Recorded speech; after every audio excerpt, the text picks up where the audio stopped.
Mari kita satukan hati dalam doa. Bapa di surga, kami bersyukur Tuhan. Kami percaya hadirat-Mu ada di tempat ini Tuhan. Kami sungguh bersuka cita Tuhan hari ini boleh merayakan hari ulang tahun Mama. Sungguh semua karena anugerah Tuhan. Terima kasih Tuhan Yesus, kami percaya kemuliaan-Mu ada di tempat ini. Perkenanan-Mu ada di tempat ini Tuhan.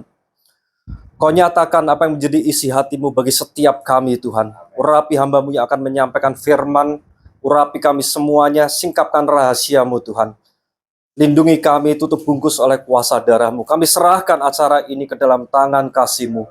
Hanya di dalam satu nama, nama Tuhan Yesus. Amin. Baik, shalom semuanya.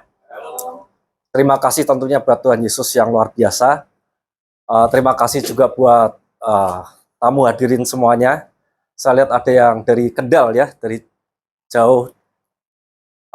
Ya, terima kasih buat waktunya, kehadirannya. Dan terima kasih buat seluruh tim yang mempersiapkan tempat ini. Saya yakin percaya saudara diberkati Tuhan mulai dengan pujian penyembahan. Amin. Ya, berikan kemuliaan bagi nama Tuhan. Ya, baik. Memang ini secara mendadak saya diberikan kesempatan untuk menyampaikan firman ya. Hari Jumat saya mengatakan Butia, saya menyanggupi. Katanya ini idenya Butia, katanya kenapa nggak kamu saja menyampaikan firman ya. Izin Pak Im ya. Puji Tuhan, dan saya dengan senang hati, saya digerakkan Roh Kudus juga. Jumat saya mempersiapkan dan luar biasa Tuhan berikan hikmat apa yang saya akan sampaikan, semoga dengan bahasa yang mudah dimengerti ya. Puji Tuhan. Hari ini memang kita merayakan ulang tahun Mama ya, yang nggak mau disebutkan katanya usianya berapa ya, 17 tahun katanya ya. Dan memang sudah sebulan ya, bukan hari ini tapi sudah sebulan. Dan saya pun menyaksikan, mengikuti acara dari tempat Bu Indri ya, kemudian ada beberapa acara berikutnya di panti-panti ya, luar biasa. Inilah hatinya Mama ya. Hatinya Mama memang ingin bersyukur kepada Tuhan. Bukan sekedar acara perayaan pesta, saya lihat, karena Mama selalu senantiasa menyanyikan lagu kesukaannya. Ada yang tahu ya? Tahu semua lagunya ya, Aku Mau Cinta Yesus, luar biasa. Mama menyanyikan lagu terus-menerus, acara demi acara, bahkan habis ini Mama sudah pesen, nanti saya nyanyi ya. Udah disiapkan, apa namanya, lagunya, liriknya udah disiapkan sama Mama. Iya. Kita bersyukur tentunya, saya pribadi bersyukur kepada Tuhan, Mama bisa sehat sampai hari ini semua karena anugerah Tuhan, ya. Dan tentunya kita harus bersyukur senantiasa. Kita bersyukur bahwa saat ini cukup kita memberikan pujian penyembahan dari hati kita yang tulus, itu berkenan luar biasa di hadapan Tuhan. Saudara kalau ingat zaman dulu perjanjian lama, kita bisa melihat begitu rumitnya ya, ribet kita mempersembahkan korban persembahan ya, harus persembahkan dengan imam khusus, dan itu dengan korban domba, kambing ya, sangat detail sekali, dan itu harus di Yerusalem ya. Tapi puji Tuhan saat ini kita cukup memberikan hati kita yang tulus, bersekutu, 2-3 orang bersekutu memuji nama Tuhan, sungguh menyenangkan hati Tuhan luar biasa. Ya, makanya di tempat ini ada chapel, puji Tuhan, setiap hari kami ada pujian penyembahan. Ya, itulah hidup kami, kita semuanya tentunya kita ingin mempersembahkan yang terbaik buat Tuhan ya. Baik, puji Tuhan, hari ini saya akan berikan judul Iman yang Bernilai dan Mulia. Ya, saya ingin memberikan kado buat Mama menyampaikan firman ini. Ya, semoga Mama bersuka cita. Saya percaya. Iya, ini ada foto Mama, kelihatan cantik sekali ya. Usianya kalau saya sebutkan usianya, saudara pasti kaget. Ya, masih kelihatan cerah sekali. Ya, apalagi dirawat dengan tim SCC di tempat ini ya, luar biasa. Iya, promosi. Ada pesan promosi soalnya. Iya, puji Tuhan. Tentunya saya bersyukur kepada Tuhan, keluarga kami memang belum sempurna, tetapi terus mau disempurnakan selalu ya. Kami melalui proses kehidupan yang tentunya nggak mudah. Ada kerikil, mulai dari kerikil, batu besar, hingga badai ya. Kita melalui semuanya itu, saya percaya saudara juga sama ya. Dan suka dan duka kami lalui, puji Tuhan, saya bersyukur luar biasa karena apa? Satu hal, Mama tetap setia dan semakin mengasihi Tuhan.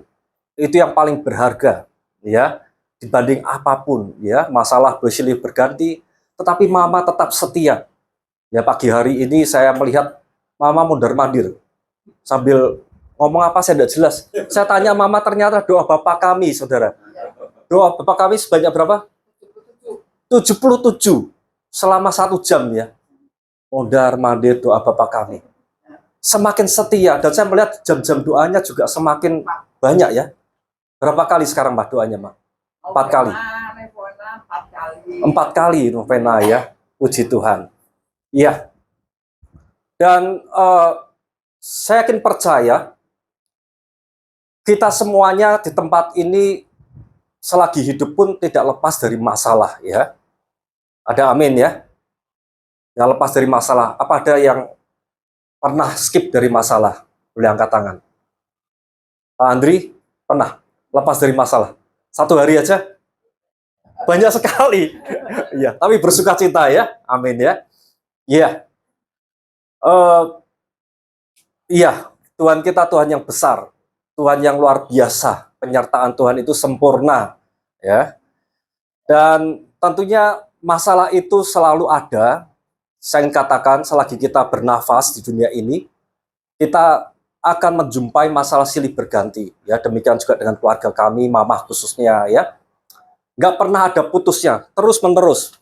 Dan itu semua kalangan tidak memandang bulu, status sosial, kaya, miskin, ya jabatan apapun, semuanya pasti pernah dan selalu menjumpai yang namanya masalah itu, ya. Dan hari ini kita akan belajar, saudara, bagaimana kita melihat suatu masalah dalam perspektifnya Tuhan, ya, supaya kita semuanya semakin dikuatkan. Ya, puji Tuhan, ya. Saya melihat memang cukup banyak. Kami ada konseling, kami ada layanan konseling ya lewat online, konseling keluarga dan konseling doa ya. Cukup banyak sekali hari-hari ini orang mengaku percaya tapi mereka goyah imannya ya. Mereka merasa bahwa ikut Tuhan Yesus itu kok semakin banyak penderitaan ya, tantangan memikul salib ya. Dan banyak sekali juga cukup banyak yang putus asa dan akhirnya menyerah ya. Dan hari ini kita akan belajar supaya kita dapat meresponi setiap masalah dalam kehidupan kita dengan sikap yang positif. Ya, ya ini saya memberikan foto ponakan saya, ya Rama di belakang itu. Dia seorang atlet, ya luar biasa, atlet Jawa Tengah ya Rama ya, Jawa Tengah ya Binaraga Jawa Tengah.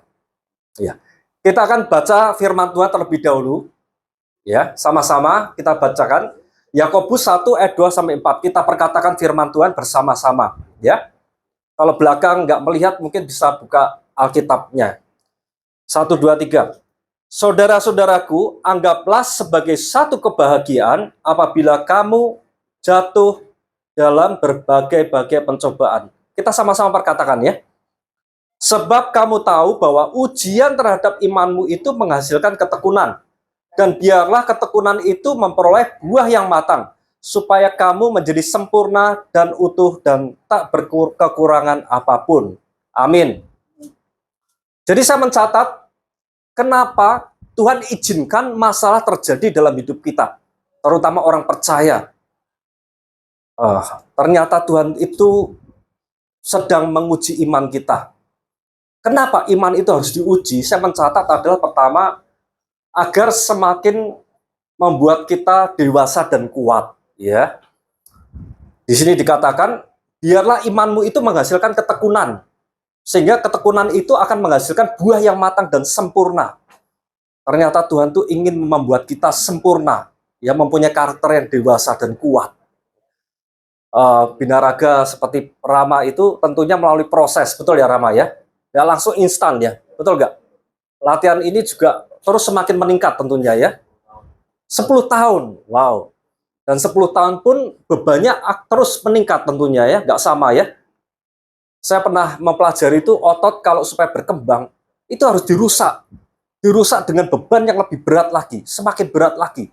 Supaya otot itu pecah, jaringan selnya pecah, kemudian bisa berkembang.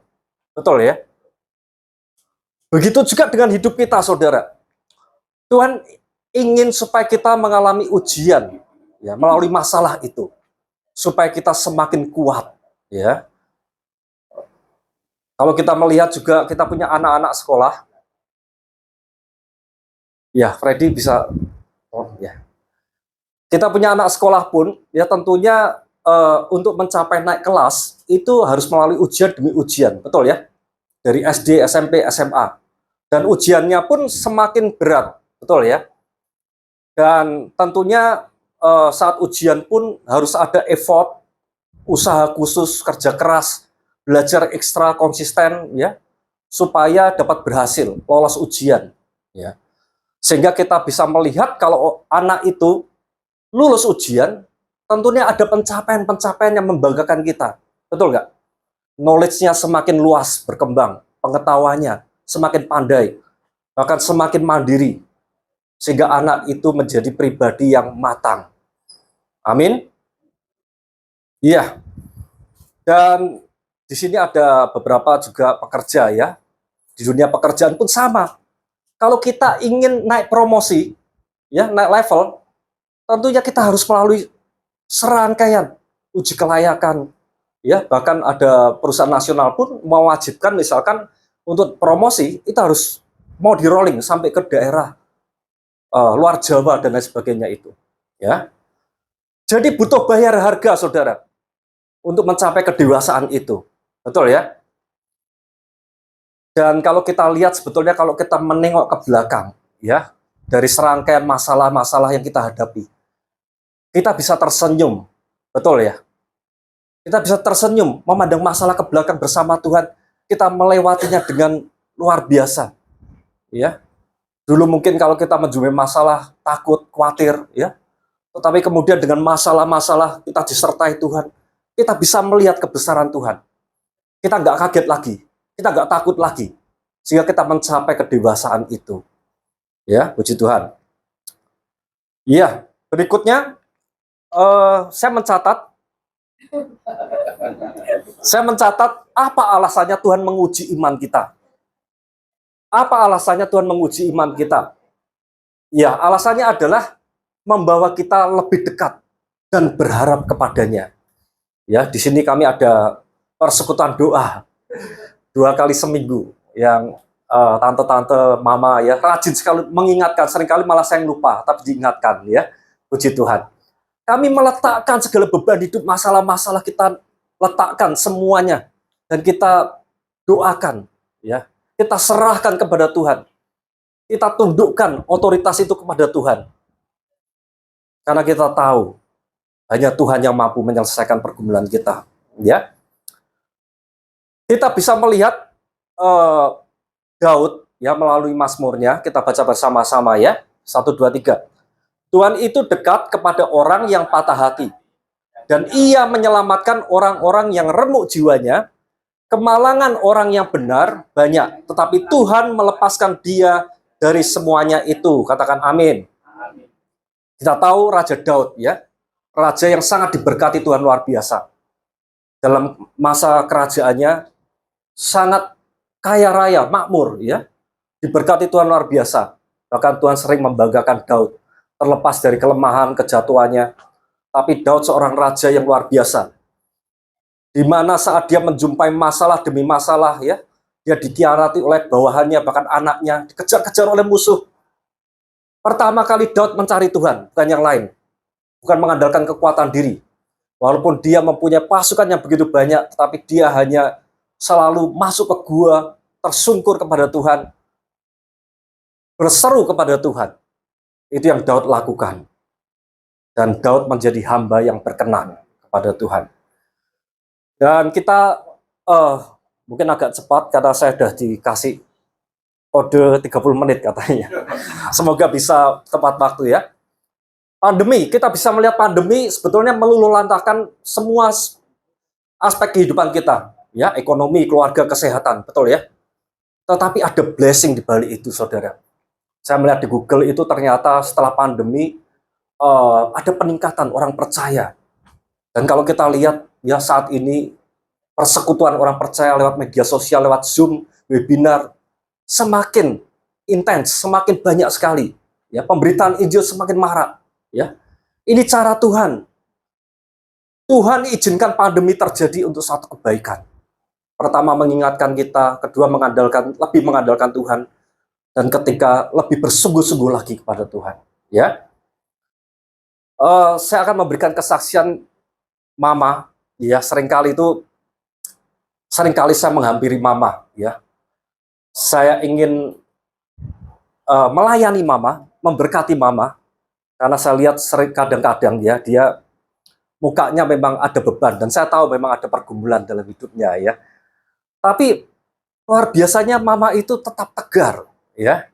Dia hanya senyum, dia nggak pernah mau mengeluh, nggak mau ceritakan. Dia hanya cukup katakan, kita serahkan kepada Tuhan, kita doakan aja. Wow, iman yang luar biasa. Awalnya saya mau melayani, tapi saya malah diberkati luar biasa oleh iman Mama yang luar biasa. Ya, terima kasih Mama ya, menjadi pendoa keluarga yang luar biasa. Iya, berikutnya apa tujuan Tuhan mengizinkan satu ujian dalam kehidupan kita lewat masalah demi masalah. Ujian iman untuk memurnikan hati kita untuk semakin mulia bagi Tuhan. Ya. Wow, luar biasa. Supaya kita semuanya semakin mulia. Tahukah saudara bahwa saudara ini adalah ciptaan Tuhan yang mulia? Katakan kiri kanan saudara, kamu mulia. Katakan sungguh-sungguh, ya. Berikan semangat sebelah kanan kiri saudara. Kamu mulia. Kamu berharga di mata Tuhan. Ya, Alkitab katakan kita itu biji matanya Tuhan loh. Luar biasa. Biji matanya Tuhan. Berarti kita itu sangat dekat. Dan Tuhan selalu mengawasi hidup kita. Kita tidak dilepaskan oleh Tuhan. Tuhan ingin supaya kita itu menjadi pribadi yang sangat mulia, ya, melalui proses ujian iman itu. Kita perkatakan firman bersama-sama. 1 Petrus 1 ayat 6 sampai 7. 1 2 3. Bergembiralah akan hal itu, sekalipun sekarang ini kamu seketika harus berduka cita oleh berbagai-bagai pencobaan. Maksud semuanya itu ialah untuk membuktikan kemurnian imanmu yang jauh lebih tinggi nilainya daripada emas yang fana, yang diuji kemurniannya dengan api, sehingga kamu memperoleh puji-pujian dan kemuliaan dan kehormatan pada hari Yesus Kristus menyatakan diri. Katakan amin. Iya. Untuk membuktikan kemurnian imanmu, iman kita. Wow, ternyata Tuhan itu memperhatikan yang di dalam, bukan di luar, ya. Jadi casing itu tidak penting, saudara. Yang penting hati kita. Apakah hati kita itu murni di hadapan Tuhan? Ya, ternyata Tuhan itu concern terhadap hati kita. Ya, seperti orang tua pun, kita sebagai orang tua pun ingin supaya anak kita tulus, ya. Supaya anak kita tulus. Ya. Dan tentunya hal ini adalah menjadi harta yang utama bagi kita, saudara. Karena apa? Kemurnian iman, kesetiaan kita, ketaatan dan kesetiaan kita itu yang membawa kepada keselamatan. Betul nggak?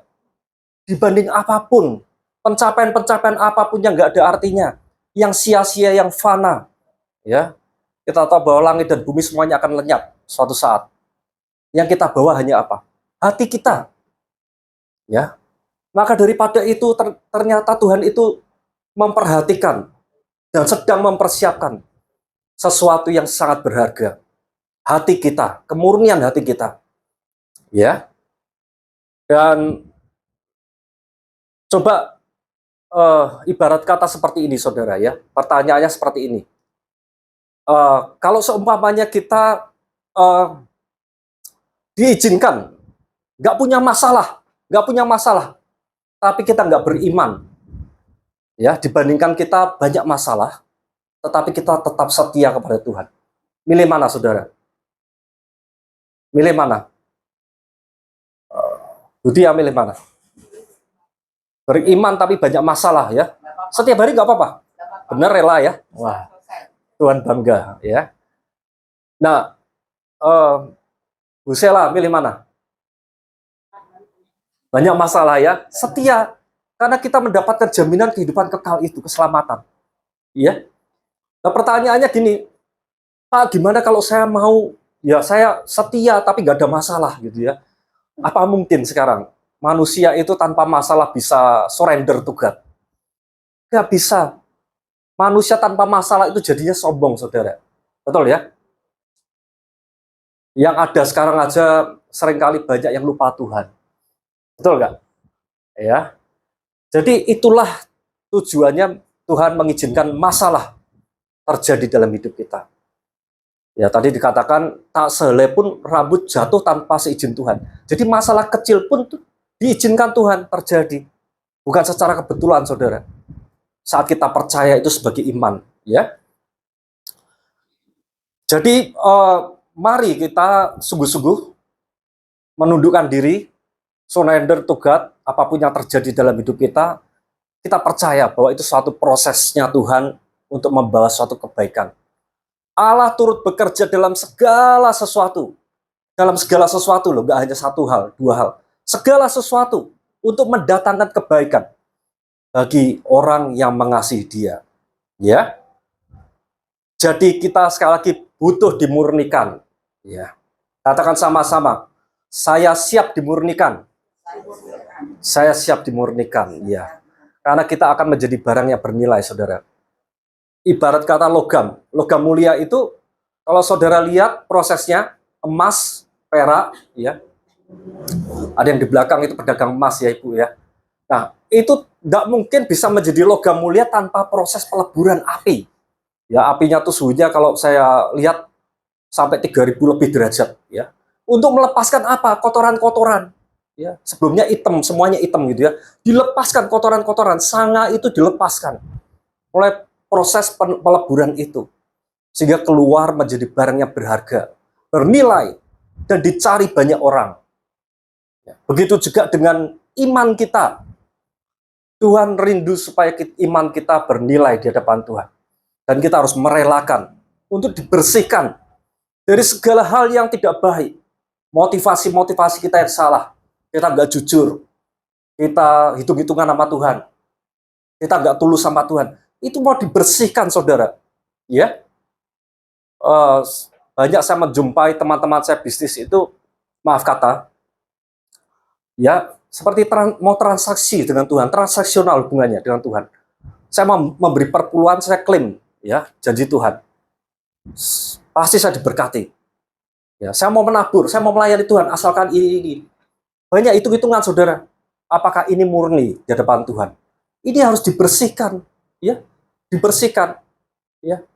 Dan cukup banyak orang yang doa-doanya itu hanya aku, senternya diri kita sendiri, egois, ya, untuk memuaskan keinginan, hawa nafsu, kepentingan diri kita sendiri, ya. Sehingga seringkali kalau doa itu nggak dijawab, akhirnya putus asa, ya, akhirnya mundur iman. Ya, kita hari ini belajar kembali. Ya, makanya Tuhan katakan di Alkitab katakan bahwa apabila kamu tidak menjadi seperti anak kecil ini, engkau tidak layak untuk masuk ke dalam kerajaan surga. Kenapa Tuhan menggambarkan kita untuk menjadi seperti anak kecil ini? Supaya masuk ke dalam kerajaan surga. Kita bayangkan, saya bayangkan anak saya aja, ya. Jovian itu, saya melihat masih polos ya, lugu ya. Belum banyak trik politik gitu ya. Dunianya masih basket, game, dan lain sebagainya itu. Masih simpel itu aja. Apalagi lebih kecil lagi bayi ya, lucu imut-imut ya. Tapi semakin dewasa gitu ya. Makanya Tuhan rindu supaya kita itu apa adanya sama Tuhan. Kita punya integritas ya. Kita jujur di hadapan Tuhan. Ya, puji Tuhan. Ya, saya akan memberikan contoh beberapa tokoh di Alkitab yang mengalami ujian yang luar biasa dalam hidupnya. Yaitu Abraham. Kita tahu semuanya Abraham disebut bapak orang beriman. Ya, kita baca firman Tuhan bersama-sama. Lalu Tuhan membawa Abraham keluar serta berfirman, coba lihat ke langit, hitunglah bintang-bintang. Jika engkau dapat menghitungnya, maka firman-Nya kepadanya, demikianlah banyaknya nanti keturunanmu. Lalu percayalah Abraham kepadanya. Dan Tuhan memperhitungkan hal itu kepadanya sebagai kebenaran. Wow, Abraham berkenan kepada Tuhan karena dia percaya, beriman. Saat Tuhan memerintahkan Abraham untuk pergi keluar negerinya, ke negeri yang dia nggak tahu, saudara. Di usia 75 tahun, ya, Sarai saat itu sekitar 65, ya. Tuhan menjanjikan untuk pergi ke satu tempat yang dia nggak tahu, dan dia katakan bahwa kamu akan menjadi bapa segala bangsa. Keturunanmu akan seperti bintang di langit. Kalau manusia mungkin impossible, ya. Bagaimana bisa percaya? Dan nggak cuma itu, Abraham menunggu 25 tahun, usia 100 tahun, baru dia diberikan Ishak anaknya. Dan setelah dia mendapatkan Ishak pun dengan susah payah, dengan penantian yang sabar, ya kalau kita aja mungkin nggak sabar ya. 25 tahun dia menanti, dia punya Ishak, Ishak umur 15 tahun kira-kira, Tuhan minta persembahkan itu untuk korban bagiku. Abraham tetap taat, ya. Abraham tetap setia, dan Tuhan memperhitungkan itu sebagai kebenaran. Artinya apa? Tuhan berkenan terhadap iman yang sungguh-sungguh percaya. Gak hanya di mulut, tetapi benar-benar di hati dan dalam tindakan yang nyata. Ya. Jadi Abraham lolos ujian dan kita semuanya bisa bersyukur bahwa kita juga keturunan Abraham. Amin. Coba bayangkan kalau Abraham gak taat, apa yang terjadi, saudara? Kita bisa bayangkan ya. Ayub. Ya, kita baca dulu firman Tuhan. 1, 2, 3. Katanya, dengan telanjang aku keluar dari kandungan ibuku, dengan telanjang juga aku kembali ke dalamnya. Tuhan yang memberi, Tuhan yang mengambil, terpujilah nama Tuhan. Ya, secara singkat di Alkitab menceritakan, saya singkat aja, gambarannya saat itu di kehidupan roh ya, di surga. Tuhan sedang memanggil malaikat-malaikatnya, termasuk iblis ya. Tuhan ingin membanggakan Ayub. Dia ingin memamerkan Ayub. Lihat tuh, di dunia ini, apa ada orang sesaleh Ayub. Dia melakukan apa yang benar. Dia menjauhi kejahatan. Dia saleh. Ya. Tapi saat itu iblis meragukan ketulusan Ayub. Dan bahkan agak menantang Tuhan. Ya benar aja Tuhan. Dia diberkati luar biasa. Coba cabut perlindungannya. Oke, Tuhan izinkan. Izinkan percobaan itu terjadi. Ya, dan kita tahu ceritanya.